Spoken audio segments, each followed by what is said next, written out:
নমস্কার বন্ধুরা, আকাশের রান্নাঘরে আপনাদের সবাইকে স্বাগত।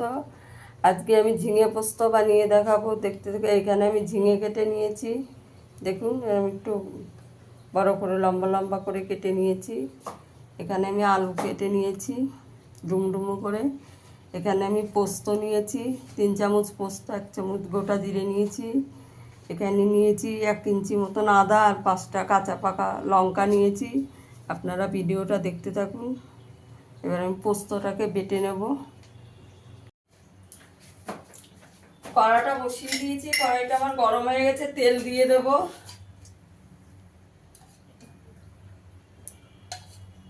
তিন চামচ তেল দিয়ে দেব। তেলটা গরম হয়ে গেছে, আলুটা আগে ভেজে নেব একটু।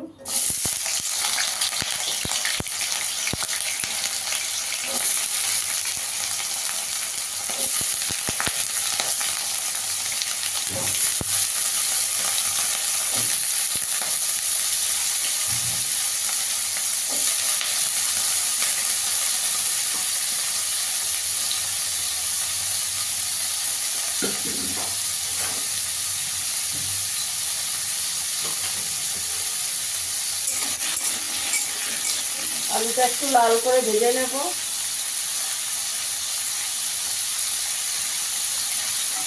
ঢাকা দিয়ে আলুটা ভেজে নেব।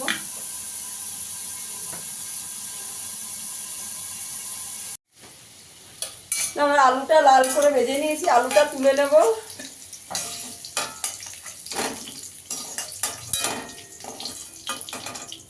আলুটা আমি লাল লাল করে ভেজে নিয়েছি। আর 1 চামচ তেল দিয়ে দেবো। কালো জিরে ফোড়ন দিয়ে দেবো।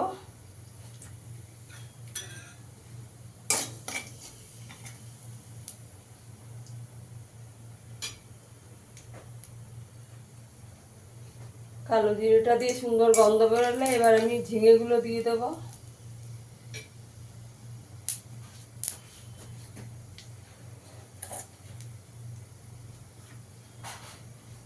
কেটে রাখা ঝিঙেগুলো দিয়ে দেবো।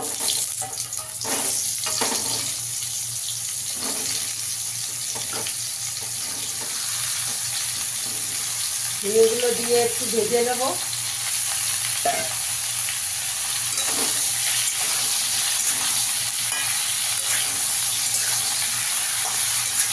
এখন নুনটা দেবো না, এমনি ভেজে নেবো। ঝিঙেতে নুন দিলেই জল বেরিয়ে যাবে।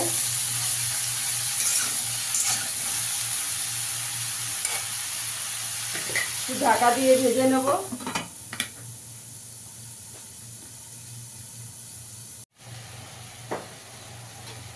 ঝিঙেটা আমি একটু ভেজে নিয়েছি, এবার আলুটা দিয়ে দেবো।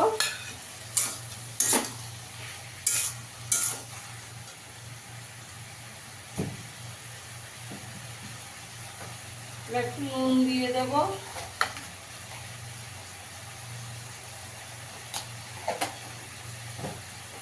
ঝিঙে পোস্ততে হলুদ, সামান্য একটু হলুদ দিয়ে দেবো।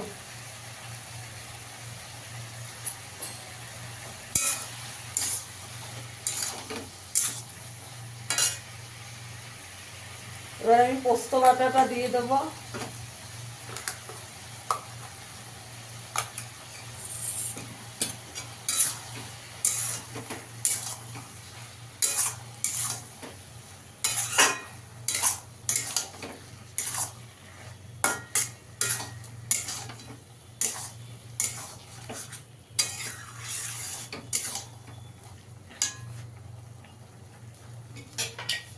একটু ঢাকা দিয়ে দেবো 5 মিনিট। গ্যাসের আঁচটা একটু কমিয়ে ঢাকা দিয়ে দেবো।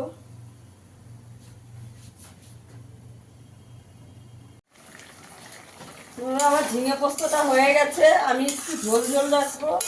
আপনারা চাইলে আরো শুকনো করে নিতে পারেন, আমি একটু ঝোল ঝোল রাখবো। নামানোর আগে একটু কাঁচা তেল দিয়ে দেবো, সর্ষের তেল। আমার ভিডিওটা যদি ভালো লাগে লাইক করবেন, শেয়ার করবেন, চ্যানেলটিকে সাবস্ক্রাইব করে দেবেন।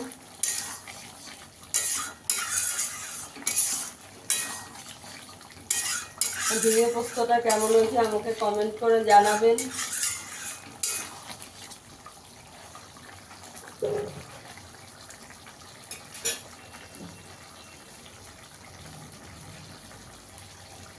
গ্যাসটা বন্ধ করে দেবো, আমি সার্ভ করে দেখাচ্ছি। দেখুন বন্ধুরা, আমার ঝিঙে পোস্তটা হয়ে গেছে। ফিরে আসবো আবার কোনো রেসিপি নিয়ে, নতুন কোনো রেসিপি নিয়ে ফিরে আসবো। সবাই ভালো থাকবেন, সুস্থ থাকবেন, ধন্যবাদ।